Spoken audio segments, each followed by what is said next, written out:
Hey everybody, it is Dak here from the Ed Boys, and welcome to my Magic Gear guide. At times, Magic can be the most powerful attack style in the game, but mostly because there's some cool added benefits to certain Magic spells, not necessarily because it pulls off the most damage. I also think that in many cases, Magic Gear is at least a little bit more confusing than ranged and melee gear, so I hope to be able to answer any questions you guys have about your Mage gear.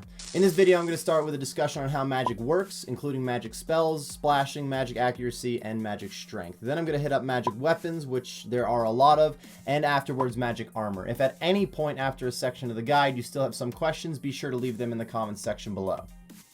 Magic spells each require runes to cast, which was taught to you on Tutorial Island. There are staves which can be used to replace runes, but we're going to talk about those later. Because you need runes for every magic spell, it ends up being fairly expensive to use, especially with high-level spells which can take multiple bloods, deaths, or soul runes. You can get a rune pouch with either Slayer points or Bounty Hunter points, and it's suggested for Iron Men, especially hardcores, to use Slayer points, but for a main, you can buy emblems at the Grand Exchange, turn them in for Bounty Hunter points to buy a rune pouch for basically 1.5 to 2 mil. The rune pouch can hold up to 3 different types of runes and up to 16k of each kind, which saves some inv space when you're trying to use magic spells. You don't need to have a rune pouch to use magic, but in many cases, it's extremely helpful.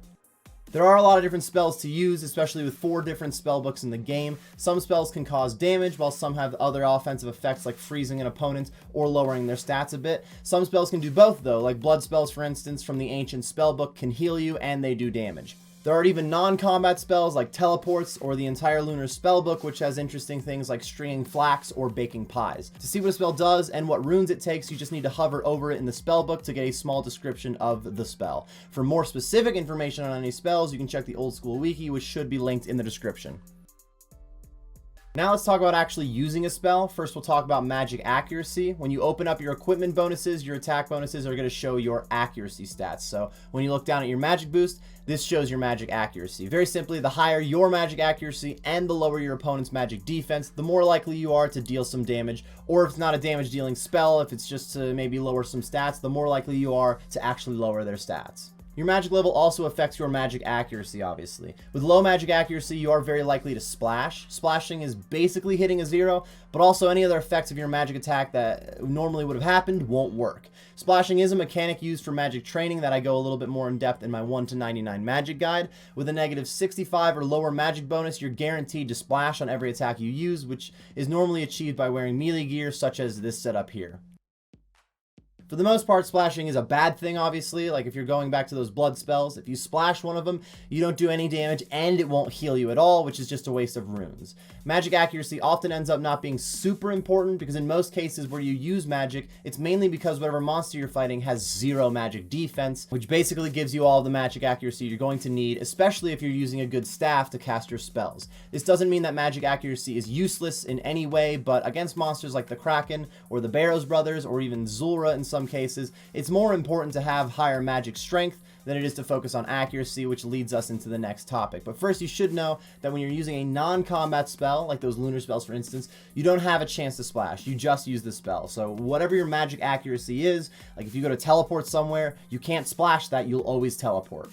Once you actually attack with a combat spell and the game decides that you landed a hit instead of splashing, it then rolls a random number from 0 to your max hit. Your max hit is based off of your magic strength, which can also be checked in your equipment stats. Also, whatever spell you're using makes a huge difference on how much damage you can do. As with magic accuracy, your magic strength also goes up with higher magic level. Not a lot of gear gives you a magic strength bonus, which makes those pieces of gear generally more valuable.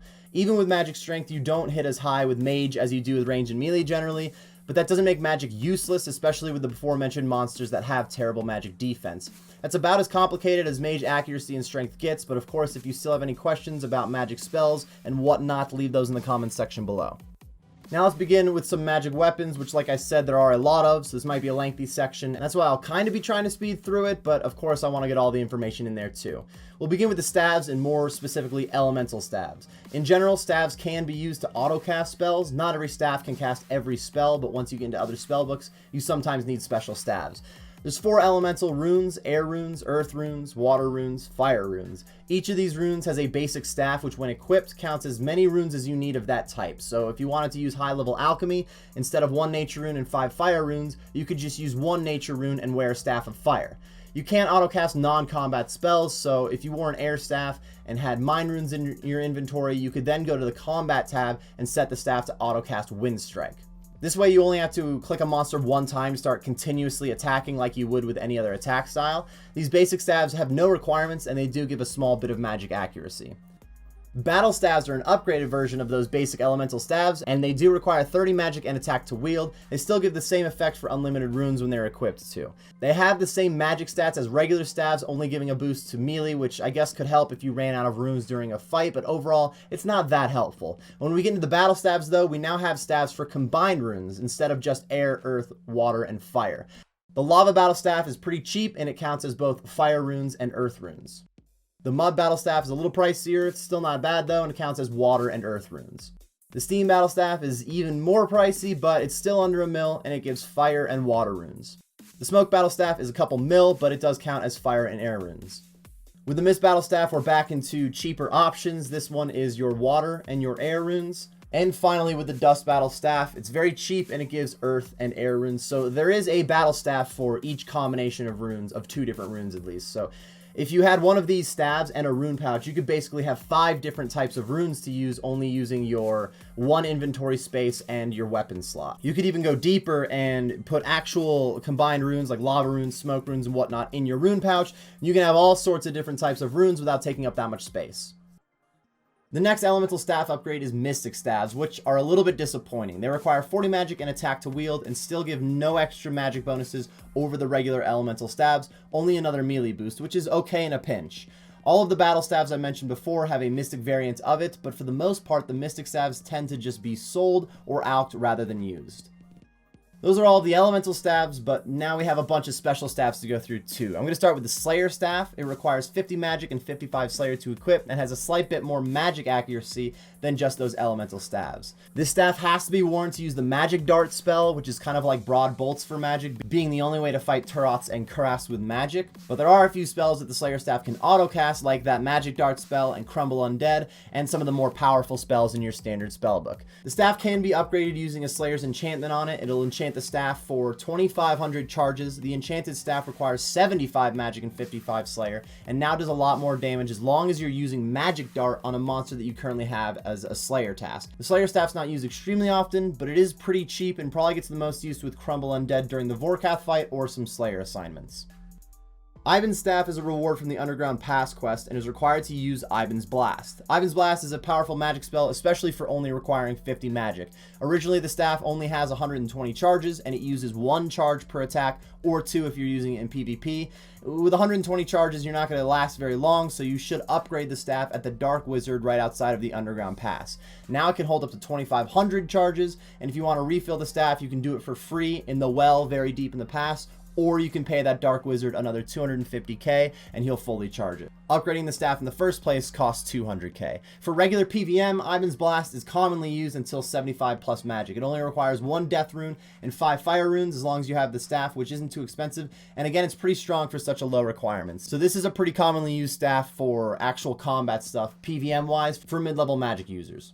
God staves are a reward from the Mage Arena, which is one of the deepest things in the wilderness, making it a little risky to get them. You need 60 magic to wield the staves, and there are 3 different kinds. 1 for Saradomin, 1 for Zami, and 1 for Guthix. Each staff is a unique spell that requires the staff to be wielded to use them. You have the Claws of Guthix, the Flames of Zamorak, and the Saradomin Strike. These are normally only used with PvP, since they do have a low max hit unless you're using the charge spell before each attack. Each spell has a unique effect too. The Guthix spell has a chance of lowering your opponent's defense by 5%, which would be pretty good if the Bandos Godsword, Dragon Warhammer, or Arclight didn't exist. Then you have the Saradomin Strike, which can drain your opponent's prayer, and the Flames of Zamorak can decrease your opponent's magic level a little bit.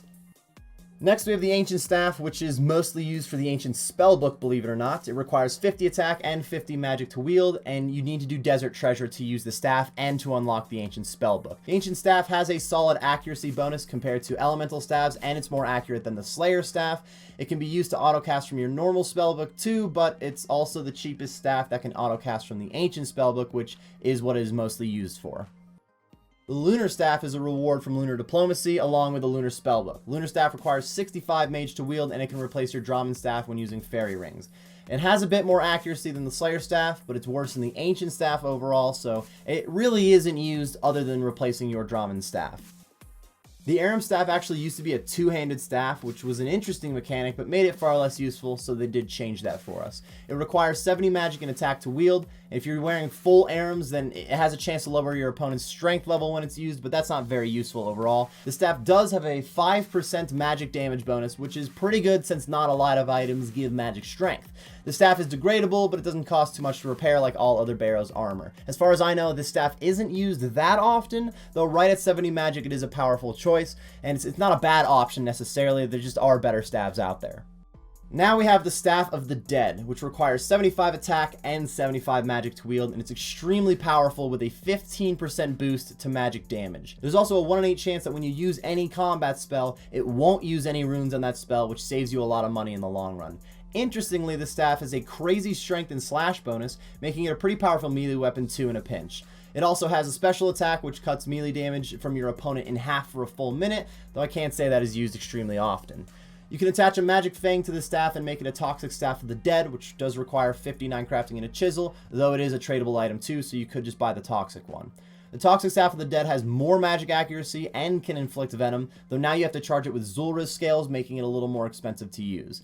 You could instead attach a Ceradoma's Light to the staff, which makes a Staff of Light. This is just the same as a regular Staff of the Dead, but it counts as a Ceradoman item instead of a Zami item. Plus, you can use Ceradoman Strike as opposed to the Staff of the Dead, which can use Flames of Zamorak. There is one staff left, but first I want to talk about the Trident of the Seas, which is a rare drop from Cave Kraken. The Trident requires 75 magic to wield and has a fairly unique mechanic. Instead of using spells, you can charge this weapon up with runes, and it just has its own built-in attack. The staff holds up to 2,500 charges at a time, but you can give a regular Trident and 10 Kraken tentacles to Kraken Boy outside the Kraken's cave, and he'll give you an enchanted Trident which holds up to 20,000 charges. To charge the Trident, you need 1 Death Rune, 1 Chaos Rune, 5 Fire Runes, and 10 coins per charge. That means it costs 2,500 deaths and chaos, 12.5k fire runes, and 25k cash to fully charge a regular Trident. The Trident's attack is pretty powerful, so it is a popular weapon choice for even high-level PvM. Plus, it doesn't matter which spellbook you're on, and you don't need to bring any other runes with you to use the attack, which is very helpful. It can also be upgraded to a Trident of the Swamp by attaching a magic fang to it, similar to the Staff of the Dead. The Trident of the Swamp can inflict venom, and it hits harder than the regular Trident, but now you're going to have to add Zulrah's scales to charge with it, along with the runes that you originally needed. The Sanguinesti staff is a rare drop from the Theater of Blood, but it's extremely powerful and requires 75 magic to wield. It has the same style as the Trident, where instead of using a spell, it has its own built-in attack. Each Sanguinesti charge is 3 blood runes, making it more expensive than a Trident to use, but it not only has a 1 higher max hit than the Trident of the Swamp, it has a nice healing effect. Anytime you do damage with the Sanguinesti staff, there's a 1 in 6 chance that you heal health equal to half the amount of damage you did. So if you hit a 40 with it, there's a 1 in 6 chance you heal 20 health, which is like a free shark. Being more expensive than the Trident, this is only used for higher level PvM, like raids in the Theater of Blood, but even using it somewhere like the Kraken boss can be a lot of fun. The last set of weapons I will discuss are wands. Most wands are obtained as a reward from the Mage Training Arena, not the Mage Arena outside the Wilderness that I mentioned before, but the arena just north of the Duel Arena by Al-Kharid, much safer. The Beginner Wand, Apprentice Wand, and Teacher Wand aren't used very often, but the Master Wand is a very strong magic weapon, surpassing the power of an Ancient Staff and can still auto-cast ancient spells. The Master Wand can be upgraded to a Kodai Wand with a Kodai Insignia, which is a reward from the Chambers of Xeric. The Kodai is a great option for actually casting combat spells, as it has a huge magic accuracy bonus and a 15% magic strength bonus. There's also a 15% chance you don't use any runes when casting a combat spell, which is a better chance than the Staff of the Dead. Also a cute bonus is that the staff gives you those unlimited water runes when equipped, just like the Staff of Water would do. The Kodai Wand is very powerful, but in some ways is a niche weapon due to the common use of tridents. The Kodai Wand is very powerful for bursting and barraging, plus it is often used for infernal capes. There's also a Third Age Wand in the game, but it's more of a fashion statement since it requires a higher magic level than the Master Wand while being just as strong and unable to autocast ancient spells. And I almost forgot this staff that you can get from the Moss Giant boss. I probably almost forgot it because I didn't want to try to say it. You do need 30 attack and 30 magic to be able to wield this staff. It's got a similar amount of power to the Aram staff, though if I'm not mistaken, it cannot auto-cast ancient spells. I don't see any reason why it would be. But it has a unique mechanic where you can charge the staff with up to 1,000 nature runes, If you have the staff equipped, it's kind of like if you're holding a nature staff, but it'll use those charges. It won't use all the charges, though. There's a 1 in 15 chance that you don't actually use a nature rune if you use any spell that actually uses one. So it's not an unlimited nature rune staff because that would be way overpowered, but it can save you some nature runes in the long run, especially if you're doing things like high alching a bunch. So I believe those are all the weapons that I was planning on talking about. It's not every magic weapon in the game necessarily, but those are the ones that I felt should be in the video. If you do have any questions about any magic gear at this point, be sure to leave those in the comments section below. Finally, we have Magic Armour, and like I've said a couple times, magic accuracy isn't always extremely important, so in some cases, you could skip wearing some Magic Armour to wear better defense gear, but this only really matters at high levels, and doing things like the Kraken and Barrows Brothers, like I mentioned before, that'll make a difference, but for the most part, you're looking to just wear the best mage gear you can, especially at lower levels. If you're wondering which piece of gear to wear at a specific boss, I don't mind answering some questions below, but I'm not going to be going in depth about specific monsters very much. This is more about the gear itself. At level 1 magic and defense, you can start with the wizard robes and the Zami monk robes. These are kind of weird because some of them have 0 bonuses at all. The wizard hat and wizard robe top are your best options for a mage bonus, and then the Zami monk robe bottoms are better for your leg slot. You're going to look a little mismatched if you go with this, but it's not a big deal at this level, to be honest. You're not going to be here for very long, and you could wear no gear, and it's not going to make a huge difference on your XP per hour. You can also wear an Amulet of Magic, which is going to give you a better bonus than all of those robes I just mentioned. It's very cheap with no magic or defense requirement. There's other magic items without a magic level requirement, but they're generally higher requirement items, so I'm going to talk about them later. They're technically tier 1, but they're not really tier 1. Not until level 20 do you see some more upgrades for magic with the Zeresian robes. That was another tough one for me to say. These are made from the fabric dropped by lizardmen, and they also require 10 defense to wear. There's a hat, a robe top, and a robe bottom that you can replace your current robes with for a little bit of better magic boost. There's also wizard boots at level 20 magic, which are your first solid magic boots to wear, though they are a little expensive since they're a rare reward from medium clues, and they don't have an insane mage boost, so right at 20 magic, not a lot of people get wizard boots, but you can if you have the money. At 40 magic, you unlock a few different magic armor sets. We'll start with the Mystic set, which is most commonly used at these levels. There's 4 different colors of Mystic armor, but they all have the same stats and require 20 defense along with that 40 magic. The boots are weaker than the wizard boots. If you've had enough of those wizard boots already, you want to keep those, but you could replace your hat, robe top, and bottom. Plus, there's now Mystic gloves you can wear. For the most part, you're going to be using Mystic gear for really all of your mid-level magic stuff. At 40 mage and defense, you can wear Split Bark armor. Split Bark has a little bit lower magic bonus than Mystic, but it's better rounded defensively, so it could be used when defense is more important, or if you were fighting something with really bad mage defense. There's also a few clue steps, though, that are going to require you to wear Split Bark armor. Enchanted robes and the robes of darkness are just fashionable versions of the Mystic gear. They have the same exact requirements and give the same stats. The enchanted robes only have that hat, robe top, and bottom, but the robes of darkness also include boots and gloves. They're not used very often because it's pretty expensive just to look a little cooler while you mage, but they are out there. The Elder Chaos robes set contains a hat, the robe bottom, and the robe top. It's more expensive than Mystic gear, but actually has worse stats, so the only reason that you would ever use it is because it has 0 defense requirements, so for a pure, if you need a little bit of magic boost, these might be your best option.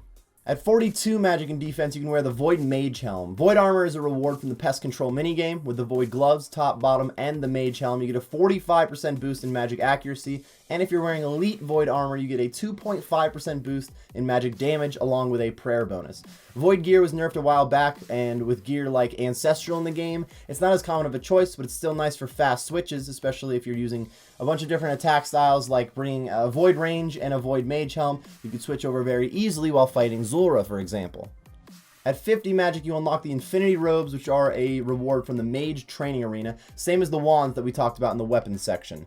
For the most part, Infinity Gear is a little bit overpriced since not a lot of people go to the Mage Training Arena to do it. But the boots are your second best mage boots in the game, and overall at 50 magic, this is the best gear you can wear at the moment. Many players do stick with Mystic gear though, other than the boots. At 50 magic, you can also unlock the Tome of Fire, which is a magic shield. The Tome is a very unique shield. It's charged with burned pages at a rate of 20 charges per page. A charged tome acts like a staff of fire when equipped, giving you unlimited fire runes. And if you use a non-combat spell like High Alching with the book, you don't use any charges. But if you use a fire combat spell, it'll use 1 charge from the book and also increase any of the damage from that fire spell by 50%. Unfortunately, this doesn't work with Ivan's Blast because it's not actually a fire spell, even though it requires fire runes. The Tome of Fire is a mid-level mage shield in terms of stats, but the special effect on it makes it a pretty cool shield to use. At 60 magic, you can now wear God Capes. Technically, I don't think you need 60 mage to even put a God Cape on, but you actually need 60 magic to obtain the untradeable cape. God Capes are a reward from the Mage Arena mini quest, which is the Mage Arena out in the wilderness, so they're a little bit sketchy to get. The mini quest is pretty short though, and this is your first magic cape you can get, and the second best magic cape that you can get ever, so it's very suggested to at least get one of them. Also at 60 magic, you can wear a Wizard's Book, which is a magic shield that you can get from the Mage Training Arena, just like Infinity Robes. It's a little bit pricey, but it's the second best mage shield in the game for the most part. For a lot of higher level PvM though, shields are mostly used for defense, but the Wizard's Book is very good for things like bursting magic XP and maniacal monkeys, for instance. At 65 magic, you can wear 3rd Age gear. We brought up the 3rd Age wand earlier, and for the most part, the rest of the gear kind of goes the same way. It's far too expensive to be used practically. Not that there isn't a single use for 3rd Age mage gear outside of Fashionscape, but overall it's very uncommon, especially if you just got 65 magic. You're probably not looking to buy a 3rd Age amulet.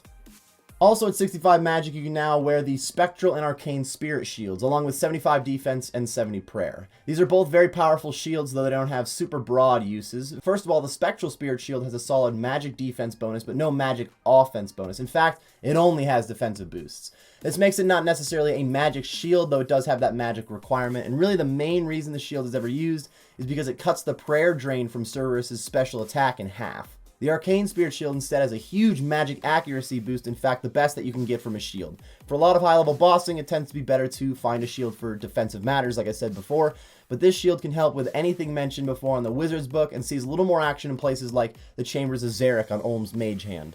Lunar Armor requires 65 mage, and even though it's pretty fashionable for magic armor, it has worse magic stats than Magic Gear, with slightly better defense, but it doesn't necessarily make up for it though. It does have a ring slot, which Mystic Gear does not use, but overall, you're not going to find yourself using the Lunar Armor much. It's more of that Lunar Staff that you'll take out of it. At 70 magic and defense, you can now wear the Aram's robes, which were briefly mentioned with the staff earlier. The robe top and bottom are your second best options for chest and legs with a mage bonus, and the Aram's hood isn't as bad of a mage hood, but it sees less use due to other helms like the Serpentine helm and the Slayer helm being in the game already. All of Aram's gear is degradable just like any Barrow's gear, but it's really not that expensive to repair, so by the time you can afford it and actually use it because you have high enough levels, you really shouldn't be worried about repairing it once it degrades.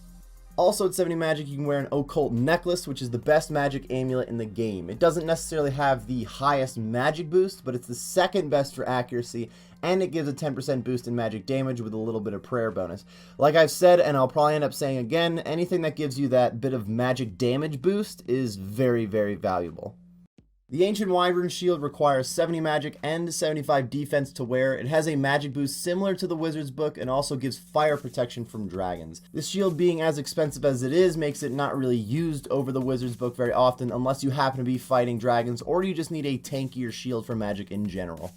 At 75 magic and defense, you can wear the Ancestral Robes, which are the best robes in the game. Each piece of Ancestral not only has a very high magic bonus, but also gives a very good boost to magic damage. The hat isn't used as often as the robe top and bottom, just like the Aram's hood for instance, but it is my favorite Fashionscape item in the game, and the Ancestral Robes are one of the best upgrades that you can get for Magic Gear, plus it doesn't degrade. Also at 75 magic and defense, you can wear Eternal Boots. These are finally an upgrade for your Infinity Boots. They don't give any boost to magic damage, unfortunately, but they're still a valuable upgrade for magic tasks. They're just kind of lower on the priority list for magic upgrades. Because of that lack of magic damage boost, they happen to be the cheapest Cerberus boots in the game. The final tier 75 upgrade we've got is an Imbued God Cape, which just like the OG God Cape doesn't actually require that level to put it on, but you do need 75 magic to even get one. To get an Imbued God Cape, you have to do the Mage Arena 2 mini quest, believe it or not. This quest is definitely harder than the first one, but overall it really doesn't take too long. And unless you find yourself getting massacred by PKers the whole time, it's very worth getting this upgrade. The Imbued Cape not only gives a better magic bonus, but it also has a small magic damage bonus with it too. It's the best cape in the game that you can get for magic, so once you pull the trigger on it, you never have to think about getting a better cape again.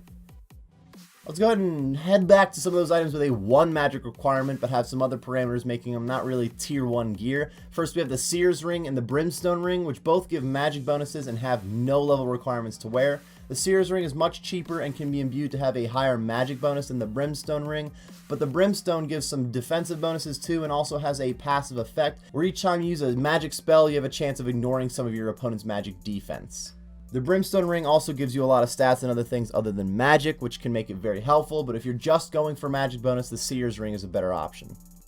Next, we have the Barrow's Gloves, which are a reward from fully completing the Recipe for Disaster quest. The Barrow's Gloves are some of the best gloves in the game, being best in slot for range, second best in slot for mage, and second best in slot for melee. The Barrow's Gloves don't have any specific requirements to put on, but there's a lot of requirements to actually getting all of those quests done, so they're definitely not tier 1 gloves. The Farseer Helm requires 45 defense and the completion of the Fremennik Trials quest. It has a better magic bonus than a Mystic Hat and doesn't require a magic level, so if you have done this quest, this is a very good helm option. The Healer Hat has very similar stats to the Farseer Helm with slightly better magic defense, and it's a reward from the Barbarian Assault minigame, so you don't have to do the Fremennik Trials quest if you really hate questing. The Malediction Ward is a good magic shield that requires 60 defense to equip and has no magic requirement. This is a good alternative for a mage's book, also being a little bit cheaper. I've already mentioned the worst amulet in the game for mage and the best amulet in the game for mage, so let's discuss some other options right in between. You have an Amulet of Glory, which doesn't have any higher mage boost than an Amulet of Magic, but it does give good defense and a bit of prayer. The Amulet of Fury also has that same mage boost, but now you've got even better defensive bonuses and a higher prayer bonus. Both of these amulets also give bonuses for other attack styles, so they can be convenient if using multiple attack types. Finally, we've got the Tormented Bracelet. This is the best bracelet that you can get in the game, surpassing those Barrow's Gloves. It does require 75 hit points, like all other Zenyte jewelry does, but the bracelet's not only good on magic accuracy, it gives a 5% bonus to magic strength and a bit of a prayer bonus. It's a little expensive for just a bracelet, but any gear that gives you that magic strength boost, like I've said, it's very worth investing in. Being stuck to Barrow's Gloves compared to a Tormented Bracelet isn't terrible. Like I said, those Barrow's Gloves are good for using multiple styles of combat, but for just using Mage, the Tormented Bracelet's going to add a lot of damage. I believe that's everything I wanted to discuss about Magic Gear, everybody. Obviously, this is not every piece of Magic Gear in the game, and there might be some more niche situations in gear that you have questions about, which I haven't answered in this lengthy video.